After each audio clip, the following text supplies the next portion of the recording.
Pessoal, uma boa noite a todos. Muito obrigado pela presença de vocês aqui. Mais um encontro de segunda-feira, hoje dia 4 de dezembro. Agradecer ao nosso irmão Geraldo pela abertura. Muito obrigado pela sua contribuição aqui para a gente. E hoje, ao invés de falar o que a gente faz durante a semana, eu venho com um recado diferente. Em dezembro, nós estamos encerrando as atividades para o nosso recesso. Nós também vamos ter umas férias. A nossa última atividade no mês de dezembro vai ser na sexta-feira, dia 22. E depois o nosso retorno aqui nas atividades espírita vai ser no dia 19 de janeiro, também numa sexta-feira. Então, e eu só retorno com uma apresentação, provavelmente na última segunda de janeiro. Então, assim, seria muito bom se a gente não pudesse parar, seria muito bom se nós pudéssemos funcionar 24 horas por dia, mas para isso a gente precisa de voluntários. Então, nós temos uma equipe grande, mas a gente também precisa de mais pessoas para nos ajudar. Então, fica um convite para vocês também, caso queiram, caso possam ser voluntariado aqui conosco. Eu tenho certeza que para nós vai ser uma honra imensa. E antes de nós começarmos o tema dessa noite, antes de explicar também o porquê desse tema, eu vou convidar vocês para a gente fazer uma prece inicial. E nesse momento, eu venho pedir para a espiritualidade, venho pedir para os nossos amigos do plano astral que venham aqui nos abraçar. O tema que será debatido essa noite é de profunda intensidade. A dor, muitas vezes, é o combustível da nossa mudança. Pena que a gente não percebe. Que a cada momento de frustração, que a cada momento de angústia, de profundo sentimento de derrota ou de traição, ou sentimentos ruins que vêm para nos derrubar, que eu tenha a força e a fé necessária para entender qual é o sentido da minha vida. Que não falte esperança, que não falte fé. E principalmente, que eu possa abrir o meu coração para os diversos instrumentos de Deus que vão chegar até a minha vida nos momentos que eu mais precisar, que são as pessoas. Um encarnado ajudando o outro encarnado. Que não falte vontade de vencer, que eu tenha força para seguir adiante e que Deus nos abençoe. Então, gente, hoje eu gostaria de falar um pouco sobre o auto-extermínio. O que é isso? Aquelas pessoas que tiram a própria vida. E pode parecer estranho, nossa, mas em dezembro, praticamente encerrando as atividades, você vai falar de suicídio? Sim, nós vamos falar. Vamos porque é preciso, porque é necessário, e não tem época do ano para falar sobre isso. Então, que a gente possa observar algumas informações que serão apresentadas. Isso pode servir de alerta para nós, para as pessoas que a gente ama, para as pessoas da nossa família, porque eu chego a ouvir relatos de pessoas próximas e a pior dor que pode existir no ser humano é a dor emocional. Já vi uma pessoa frustrada que faz parte do meu convívio e que ela reclamava que ela não tinha motivo para sofrer. A saúde estava boa, financeiramente estava excelente, tinha uma vida perfeita, mas ele se sentia inútil. E é tão difícil isso, porque você olha a grama do vizinho e está mais verdinha, né? E aí você fala, mas a pessoa não sofre, tem uma vida estável, está tudo bem, está tudo certo. Eu não sei o que passa na cabeça dela. A dor emocional não tem como a gente medir. Cada um sofre por uma coisa diferente. E sim, existem pessoas que sofrem porque não têm problemas na vida. E uma vez Divaldo falou, e eu levo isso para a minha vida, e assim, para você não ser solitário, seja solidário. Se você tem tempo sobrando para algo, então invista esse tempo em outro, em algum serviço voluntário, em alguma coisa que faça você enxergar um sentido diferente.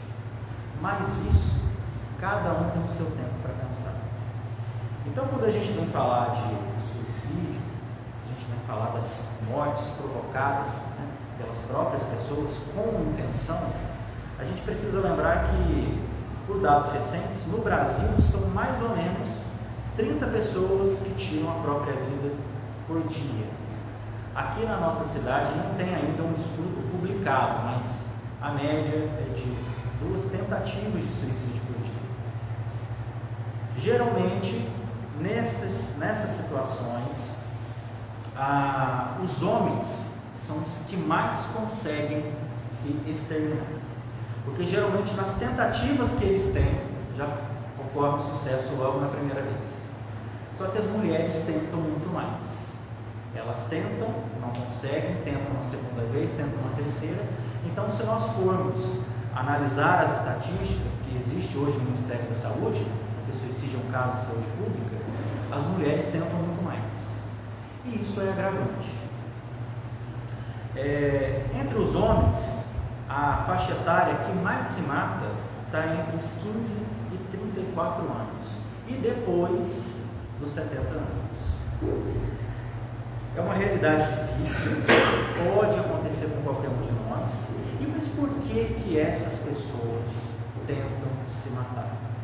Bom, faz parte do pensamento humano cogitar a morte como uma saída para escapar do sofrimento, chamar a atenção ou até mesmo ficar na história. A gente precisa levar em consideração de que o que os neurologistas falam é que o nosso cérebro é programado para viver. Qualquer um de nós.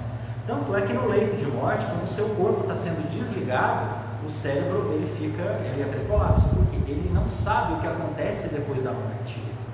Então, quando a pessoa ela tem essa ideia de que precisa se matar, algum problema está acontecendo.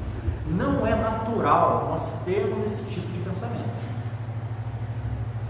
E, de modo geral, o suicídio ele vem de um sofrimento de um nível tão insuportável que a pessoa ela acha que a morte vai ser melhor, porque ela quer acabar com aquela dor, ela quer acabar com aquele sofrimento.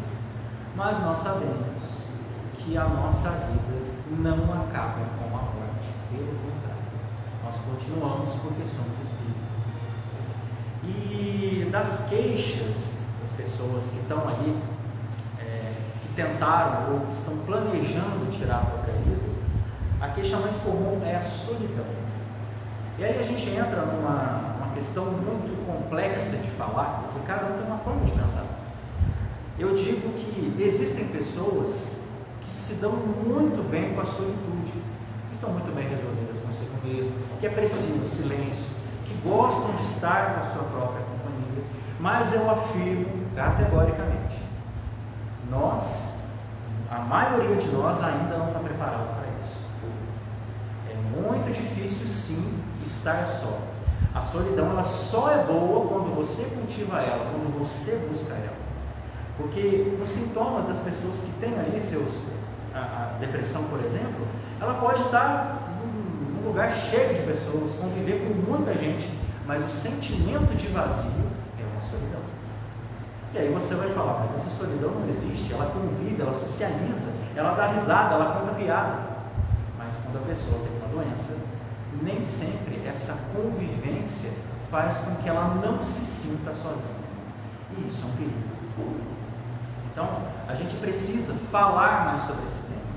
Hoje, a gente nem vai falar muito das consequências espirituais do suicídio, mas é porque muitas vezes nós temos ali pequenos indícios de depressão e a gente não sabe, e a gente precisa conversar, nos abrir, falar com isso com as pessoas que estão ao nosso redor. Essa é uma forma de evitarmos que problemas futuros venham a se agravar. Enfim, outros assuntos que fazem com que a pessoa pense em acabar com a própria vida são conflitos nos seus relacionamentos. nem sempre é fácil a vida dois, né? Mas o relacionamento, não só a vida de casal, mas a vida familiar, a vida com os pais, discussões frequentes, né? Brigas em excesso, né? Quando aquele ambiente dentro de casa é muito pesado, por vezes a pessoa pode pensar que, eu sou o problema da família, então se eu não existir mais, o problema acaba. Esse é o problema. A gente precisa entender que a casa da gente é o nosso refúgio, lá é o lugar mais sagrado que você tem. Mas a gente sabe também que no nosso processo reencarnatório, muitas vezes a nossa própria família, por causa de questões de vidas passadas, são os nossos próprios inimigos. E a espiritualidade, muito eficaz, coloca esse grupo de pessoas na família para que eles aprendam a conviver. É difícil isso, né? Outras questões que levam a pessoa a se sentir muito mal são os problemas financeiros ou profissionais. Isso, infelizmente, hoje é uma grande realidade. O mercado de trabalho que existe cada vez mais e mais, nem todo mundo consegue, né, trabalhar no seu tempo. Cada pessoa tem um tempo, mas não. As metas, a exigência, você tem que cumprir. Porque se você não cumpre, você perde seu emprego. Então, hoje, né, esses fatores relacionados à vida profissional também estão ligados ali a momentos em que a pessoa pensa em se matar. Bullying nas escolas, né? Há um número assustador de suicídio entre jovens, e agora este número começa a aparecer através de alguns relatórios regionais, de crianças suicidando. É uma realidade e a gente precisa abrir os nossos olhos para isso. Outra coisa que também é muito difícil de superar, mas é o luto, a perda de pessoas amadas. Algumas pessoas não conseguem tirar de si a dor do luto. E aí elas acabam pensando, se o fulano for embora, eu também quero ir. É difícil, porque dizem que existe uma lei, né? Eu não sei exatamente, eu até não acredito muito nisso, mas que dizem que o normal é o filho enterrar seus pais. Mas e quando é o contrário? A dor de um pai, a dor de uma mãe perder o filho. Não tem como você voltar para a sua vida normal no dia seguinte. Não tem como você usar a sua rotina para esquecer o que jamais vai poder ser esquecido. E não só essa relação de filho, quando, né, o filho vai embora, mas também os pais, de irmão ou de um amigo. Existem pessoas que entram na vida da gente e marcam de uma forma tão importante, mas de uma forma tão sublime, que quando aquela pessoa vai embora, e muitas vezes, pior ainda, quando é uma morte muito repentina, é difícil da gente superar. É muito difícil. E a gente vê isso todo dia, toda hora, ou quando não vê, infelizmente a gente passa por isso. Espero que a gente tenha força para enfrentar os desafios da vida, porque não é fácil. Outra coisa que infelizmente está atrelado ao suicídio é o abuso de álcool e drogas. O abuso de álcool e drogas faz com que as pessoas fiquem deprimidas e se matem. Normalmente, algumas pessoas procuram esses recursos ilícitos, muitas vezes, para lidar com alguma ansiedade, com alguma frustração. Aí chega um ponto que isso já não ajuda mais. Por quê? Bebe tanto, mas a angústia continua na pessoa. Ela começa a procurar drogas mais fortes e a angústia ela continua. E aí, até chegar o momento da pessoa cometer o ato de suicídio. Agora, pode parecer besteira, mas isso acontece. Provavelmente já deve ter acontecido na família de vocês. Mas é o que eu digo para vocês. A dor emocional não pode ser medida. Cada um sente ela de uma forma. E tem uma síndrome que chama síndrome do ninho vazio. Não sei se vocês já ouviram falar sobre isso. Resumindo, o que é a síndrome do ninho vazio? É quando o filho sai de casa e a mãe se sente abandonada. O filho sai para casar, ou sai porque precisa estudar. E a mãe, ela se sente abandonada.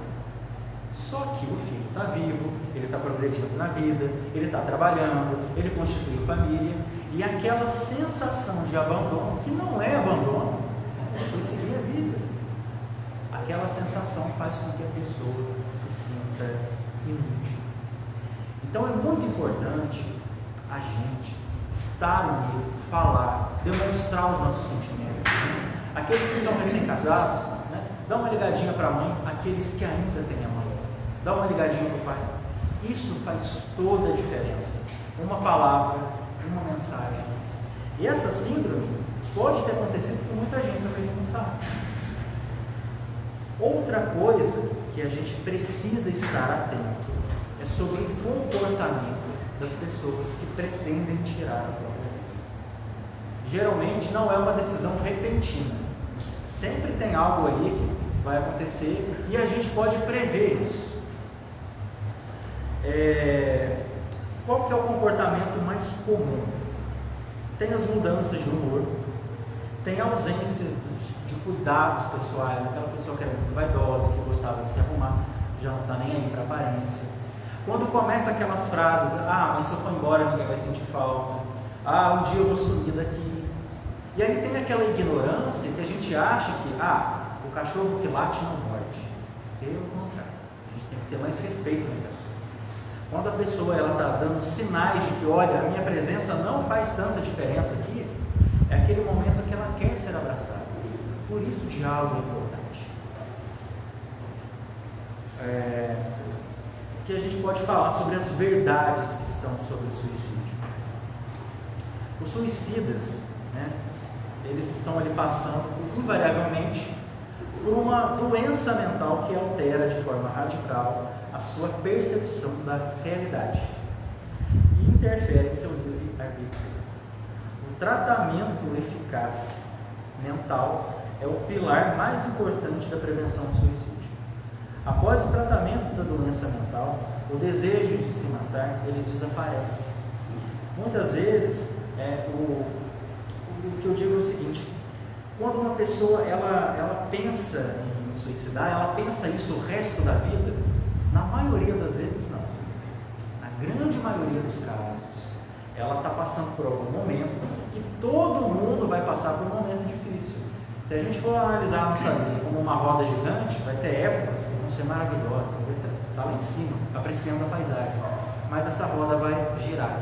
E vai ter épocas que a gente vai estar lá embaixo, não vai ter paisagem para ver. E essas ideações suicidas, elas costumam ser momentâneas. A partir do momento que a pessoa ela consegue resolver aquele problema, volta aquele sentimento de viver. Mas aí a gente tem que estar vigilante para que os maus momentos não apaguem a nossa força vital.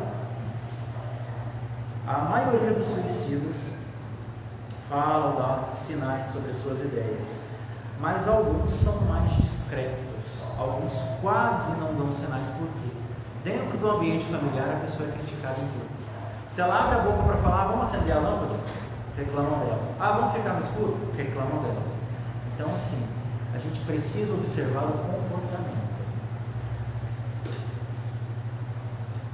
Um dos períodos mais perigosos, principalmente aquelas pessoas que estão ali passando por um momento difícil, é o seguinte: a gente precisa entender que existe um preconceito muito grande com a medicação. Existe um preconceito muito grande ainda com a psiquiatria, mas em muitos casos, pelo menos na grande maioria, é necessário sim a medicação, o acompanhamento médico, uma terapia, uma ajuda no centro espírita, ou seja, qual lugar que for, mas a ajuda médica ela é indispensável, precisa, e nós precisamos também abrir mais a nossa mente. Psiquiatra não é médico de louco, pelo contrário, psiquiatra é médico de pacientes, e todos nós somos pacientes em algum momento da vida. Não interessa se é uma gripe, se é uma doença mais grave, todos nós precisamos um dia de uma consulta médica. E qual o problema da gente procurar um psiquiatra? Qual o problema de procurar uma terapia? Existe esse preconceito ainda vergonhoso de achar que psiquiatra é médico de louco. Vamos mudar essa mentalidade nossa. ele é médico de pacientes. E a Organização Mundial de Saúde, ela aponta 3 características psicopatológicas comuns no estado mental dos suicidas. Eu vou citar 2 delas. Uma se chama ambivalência. O que é isso? É o desejo de viver e de morrer que se confundem na pessoa. Há uma urgência em sair da dor e do sofrimento com essa morte. Entretanto, há o desejo de sobreviver sobre aquela tormenta. Muitos não aspiravam realmente morrer, apenas queriam sair do momento de infelicidade, acabar com a dor, fugir dos problemas, encontrar um descanso ou um final mais rápido, não para a sua vida, mas pelo seu sofrimento. Se for dado oportunamente o apoio emocional necessário para reforçar o desejo de viver, logo a intenção e o risco de suicídio diminuirão. Outro fator que a Organização Mundial de Saúde nos diz é o seguinte: quando uma pessoa decide terminar com a sua vida, os seus pensamentos, sentimentos e ações apresentam-se muito restritivos, ou seja, ela pensa constantemente sobre o suicídio e é incapaz de perceber outras maneiras de enfrentar ou sair do problema. Estas pessoas pensam rígida e dramaticamente pela distorção que o sofrimento emocional impõe. Todo comportamento está inflexível quanto à sua decisão. As ações estão direcionadas ao suicídio e a única saída possível que se apresenta é a morte. Por isso é tão difícil encontrar sozinho alguma alternativa. É o que a gente fala. É muito bonito ser só, mas nem todos estão preparados. E até mesmo as pessoas que vivem só, haverá um momento da vida delas que elas vão precisar de apoio de outras pessoas. O funcionamento mental gira em torno de 3 sentimentos, que é o tolerável, que é não suportar, o inescapável, que é o sem saída, e interminável, sem fim. Existe uma distorção de percepção de realidade, com a avaliação negativa de si mesmo, do mundo e do futuro. Há um medo irracional e uma preocupação excessiva. O passado e o presente reforçam o seu sofrimento e o futuro é um sombrio, sem perspectiva e com ausência de planos. Surge a ideação e a tentativa de suicídio que pode realmente culminar no ato suicida. O peso da decisão de morrer repousa na interpretação dos eventos e a maioria das pessoas, quando saudável, não interpreta nenhum evento como devastador o suficiente para justificar o ato extremo. Quando a pessoa ela se cura emocionalmente, quando ela está saudável, ela consegue discernir que aquilo que seria o motivo dela acabar com a própria vida, hoje para ela já curada mentalmente, ela diz que não, aquilo seria um motivo, não seria motivo para ela acabar com ela mesma. Porém, quando a pessoa está no seu momento, no ápice da depressão, ela não tem esse discernimento. Por isso é importante a gente falar sobre o assunto. Mas, e depois que acontece o suicídio? Depois que alguém tira a própria vida, o que é que a gente faz? Porque já aconteceu. Qual que é a forma de cuidar depois da morte, através de um suicídio? Nós temos 2 formas de tratar essa morte. Primeiro, a morte, morre mesmo, é quem fica. Como a gente sabe, somos espíritos, nós continuamos para o lado de lá. Então, para o espírito que suicidou, o que a gente pode oferecer é a nossa prece sincera. Daqui a pouco nós vamos falar mais sobre a parte espiritual. Mas, dentro do centro espírita, a gente fala muito das preces. Mas e aí? E a família? Porque quando alguém da sua família se mata, a família inteira vai junto.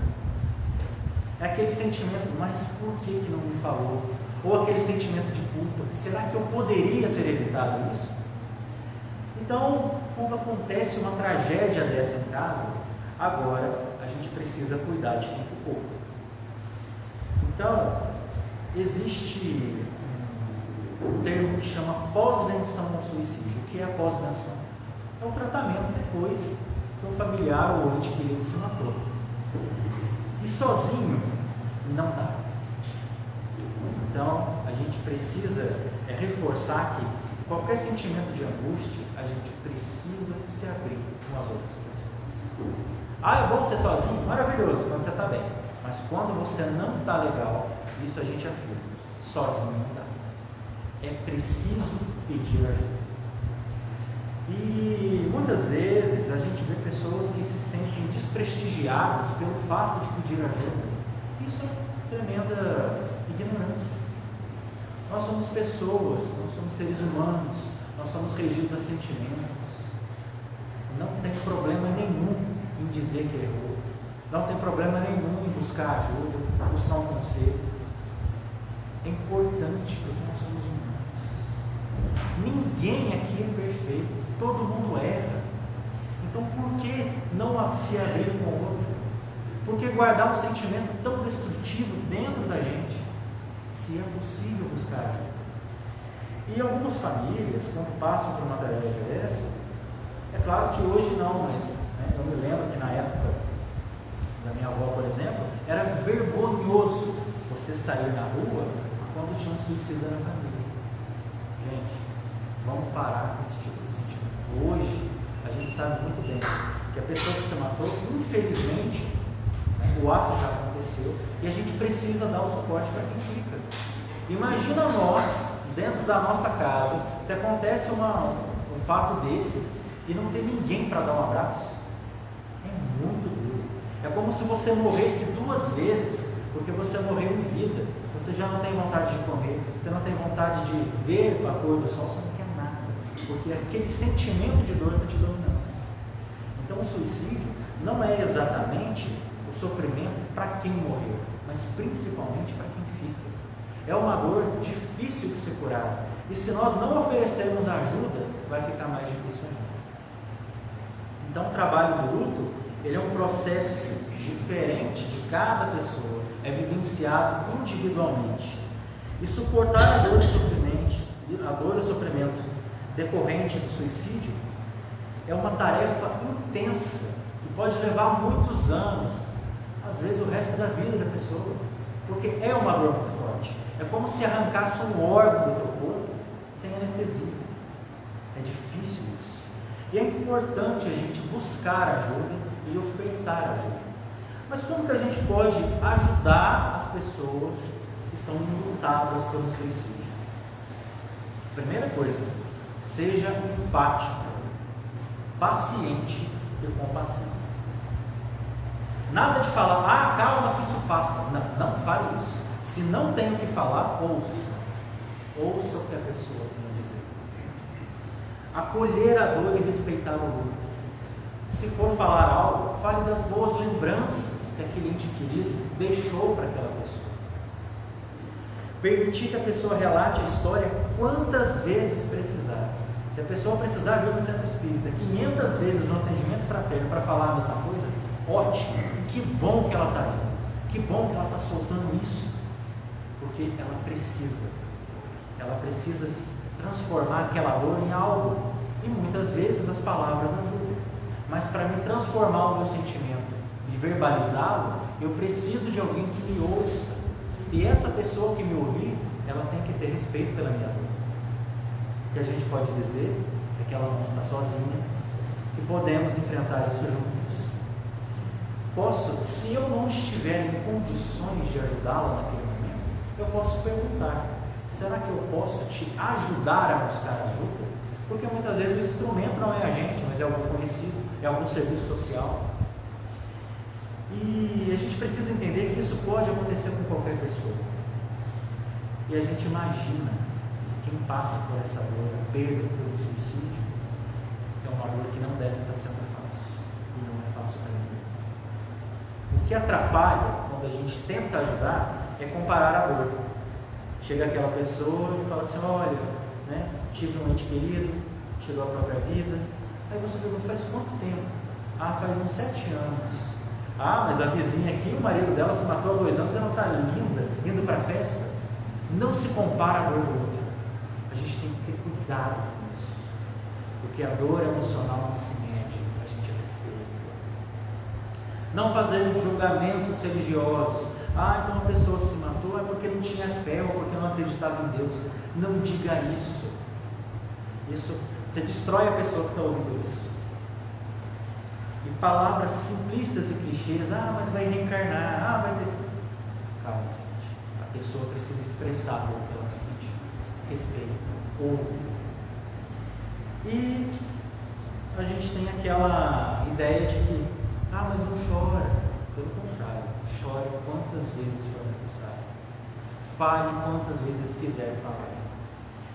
Porque a gente está num ambiente, numa família, num dia a dia, numa correria, que a gente não consegue perceber os sinais, a gente não consegue perceber as nossas próprias emoções. Então, como é que eu vou falar para a pessoa assim, mas você não percebeu que o fulano estava triste? Quem sou eu para falar isso? E a pós-venção do suicídio, ela está relacionada com todos os cuidados com as pessoas enlutadas.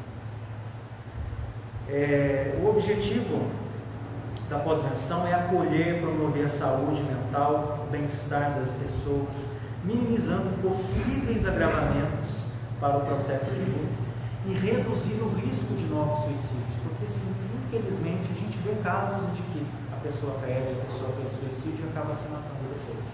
Eu me lembro que ano passado foi lançado um documentário na Globoplay de uma mãe que perdeu um filho para o suicídio, 2 anos depois perdeu outro filho também para o suicídio. E aí a gente pode observar o seguinte, pode acontecer com qualquer um. Imagina a dor de uma pessoa perder os seus 2 filhos por uma fatalidade dessa tão grande. E aí, uma pessoa que está passando por essa dor, ela não pode chegar em qualquer lugar que seja e algum infeliz dizer que é falta de Deus. Não faça isso, por favor. É uma dor. Continuar vivendo sem ter força é difícil. Então nós não estamos aqui para mentir ou para julgar. O que é que Cristo nos ensinava? Não julgue. Faz a tua parte. O que o outro está fazendo é problema dele. Mas o julgamento é a pior coisa que você possa fazer. E os dados que a gente pode falar sobre o suicídio é o seguinte. Olha que coisa absurda que o Ministério da Saúde do Brasil fala para a gente. Cada morte por suicídio pode afetar até aproximadamente 135 pessoas, como familiares, amigas, vizinhas, colegas de escola, colegas de academia e de trabalho, profissionais da saúde e da educação. Isso significa que uma morte autoprovocada pode impactar anualmente milhões de pessoas no Brasil e no mundo. Esses números podem ser ainda maiores, em decorrência da subnotificação de mortes causadas por suicídio. A subnotificação hoje já é mais difícil dela acontecer, mas antigamente alguns laudos de morte davam lá asfixia, e só por isso não se investigava os casos. Hoje é mais difícil, a perícia está muito avançada. Então a subnotificação de suicídio, ela quase não acontece, é difícil. Aí você vai falar, mas o suicídio está aumentando? Não é que está aumentando, é que antigamente a gente não sabia que era suicídio, hoje a gente sabe, a gente consegue comprovar. E esse processo do luto, ele é uma tarefa tão difícil, porque assim, o pior dia da vida de uma pessoa, ele começa normalmente como qualquer outro. Começa com um dia ensolarado, você sai para trabalhar, você toma seu café e de repente você se depara com uma notícia tão trágica como essa. E a morte chega na nossa casa, num dia qualquer, interrompe os nossos projetos, engaveta os sonhos, esvazia os nossos abraços, emudece a nossa voz, silencia os nossos passos. A sua chegada não pede grandes acontecimentos. Ela se espreita pelos cantos da casa em horários corriqueiros, após o jantar, dormindo, antes do amanhecer, vendo um programa de TV, no meio de um filme, esperando o almoço de domingo, sem cerimônias, uma visita certa, mas uma visita intrusa. A morte ela pode chegar a qualquer momento. E a morte provocada também. Em algumas situações ela é planejada, ela é pensada, e no ato de extremo desespero, a pessoa comete isso. E quem mata quem? Em situações como essas, a gente começa a se perguntar: quem é que se matou? A pessoa que foi embora? Porque ela não tem noção da dor que ela vai deixar. E uma das consequências perturbadoras no plano espiritual é aquele espírito suicida que ele vê a família sofrendo por ele. É quando ele cai por si da importância que ele tinha naquela família. É difícil. Difícil para quem vai, difícil para quem fica. E a única forma de amenizar esse sofrimento é a prece. Não tem outro caminho. Poderíamos aqui catalogar diversas receitas mágicas para ajudar, mas não. É a prece sincera. E em razão desses processos de luto, a gente chama esses enlutados do suicídio de sobreviventes. O termo sobrevivente enlutado pelo suicídio é o mais apropriado e é o mais utilizado pelos profissionais da saúde mental. A experiência de perder alguém é inerente à vida humana e é provável que os indivíduos, em algum momento da vida, precisarão utilizar estratégias próprias para lidar com a tal situação. Na experiência da perda, encontrar novos sentidos torna-se um desafio, posto que ressignificar é iniciar uma nova vida a partir do final da vida de outra pessoa. E imediatamente após o auto-extermínio, aquele espírito ele se vê fora do corpo. Ele percebe que naquele momento a vida não acabou.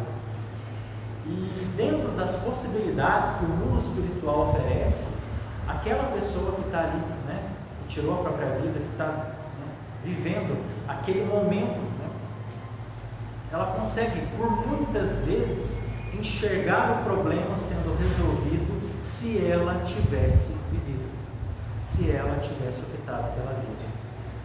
Logo quando o desencarnado vê o choro e o desespero dos seus amigos e dos familiares, aquele sentimento de arrependimento toma conta dele. O sentimento de culpa, de remorso, aquela angústia que toma conta, e o espírito vê que a dor que ele sente se transforma em algo pior. A gente pode dizer que cometer o suicídio, o espírito ele sai do sofrimento e ele cai na tortura. Ele sai do ruim e vai para o pior. Ao concretizar o ato de tirar a própria vida, o suicida perde a ilusão de tentar fugir dos problemas. Porque ele vai entender que nós estamos aqui não para fugir dos problemas, mas para resolver os problemas. E para nós estarmos vivos aqui, para nós termos uma família, para a gente ter um ambiente de trabalho, a gente precisa de outras pessoas. Muito do que eu tenho de problemas para resolver nessa minha encarnação, eu vou precisar de pessoas para me ajudar na minha jornada terrena. E naquele momento aquela pessoa não teve essa percepção. Considera-se suicídio indireto também todo e qualquer fato ou ato que resulte na antecipação da sua morte. O alcoolismo, dependência química. E a gente tem essa impressão de que o suicídio é só quando a gente tira a nossa própria vida naquele momento, mas não. A grande maioria de nós, e eu me incluo nisso, em alguns momentos vai acabando aos poucos com a sua própria vida.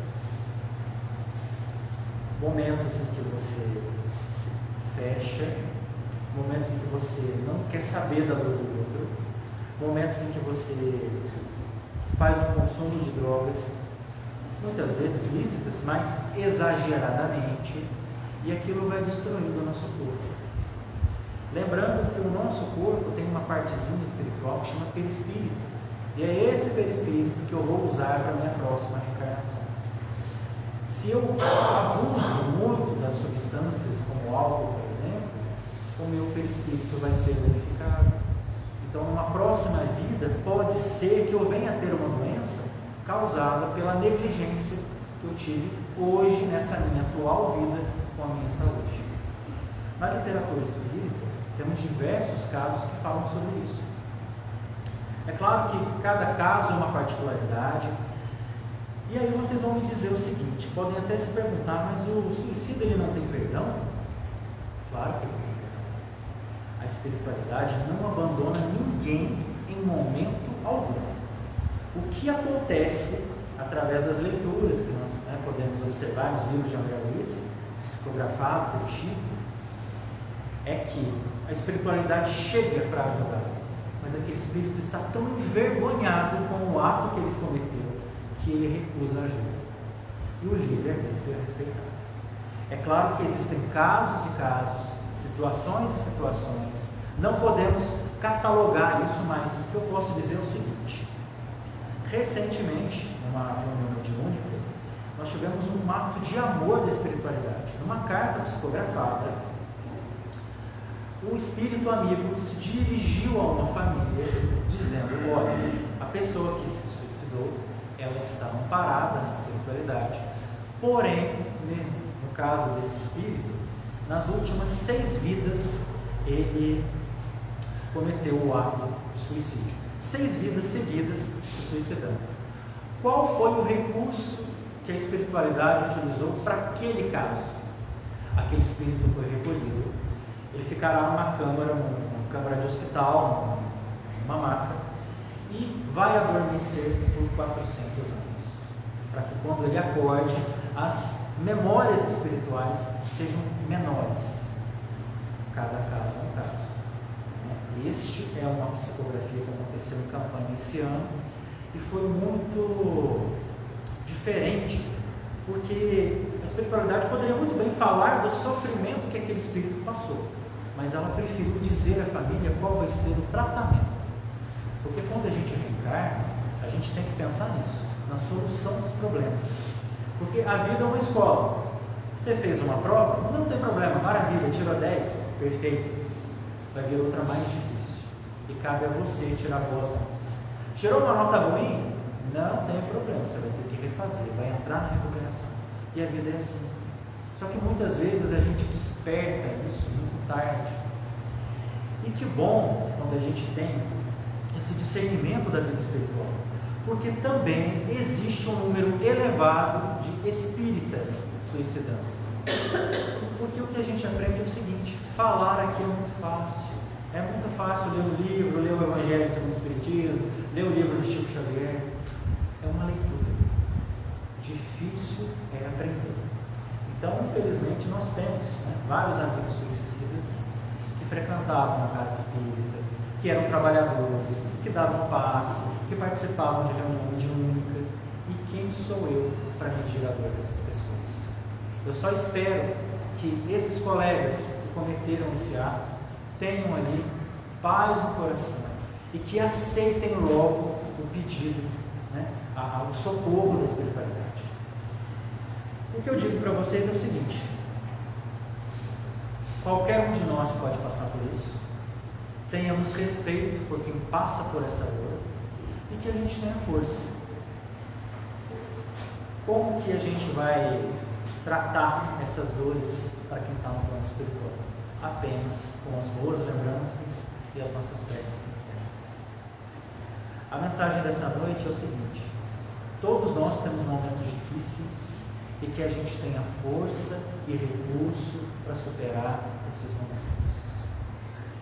Eu espero ansiosamente que no momento de dor, quando a dor chegar e bater a sua porta, vocês tenham quem abraçar, tenham quem olhar nos olhos e dizer de fato o que estão sentindo. Bom, eu espero que não tenha ficado uma coisa muito pesada, Eu agradeço a presença de cada um de vocês. Lembrando que provavelmente não nos verei esse ano, que a gente possa ter um Natal fraterno, lembrando principalmente daquelas pessoas que se foram, daquelas pessoas que se foram de forma abrupta da vida, que a gente possa ter um excelente começo de ano, que a gente possa refletir o sentido da nossa vida e lembrar que no momento da dor a gente precisa estar sintonizado com o amor, e é de coração.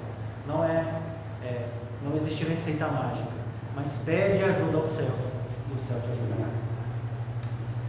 Que a gente possa ser melhor, que a gente possa ter um encerramento tranquilo. E eu gostaria de dividir com vocês agora, nesse momento, a prece de Cáritas, que é uma prece tão linda, e eu vou citar elas aqui para vocês.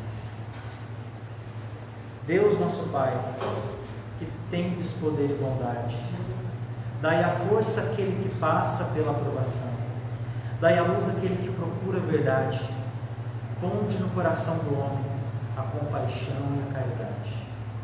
Deus, dai ao viajor a estrela guia, ao aflito a consolação, ao doente o repouso.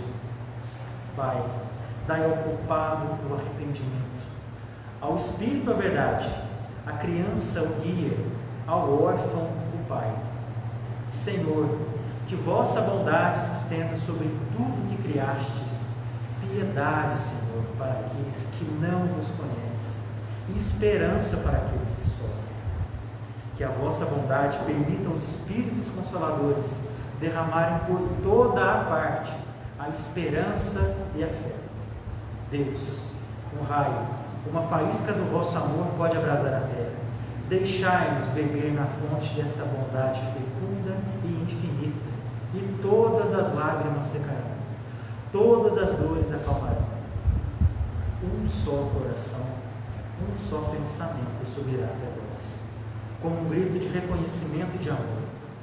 Como Moisés sobre a montanha, nós nos esperamos com os braços abertos, com a bondade, com a beleza, com a perfeição. E queremos, de algum modo, alcançar a vossa misericórdia e subirmos até vós. Dai-nos a caridade pura, dai-nos a fé e a razão, dai-nos a simplicidade que fará de nossas almas o espelho onde se refletirá a vossa santíssima imagem. E que assim seja. Muito obrigado pela presença de todos, obrigado aos que nos acompanharam pela internet, e que a gente possa ir embora para casa mais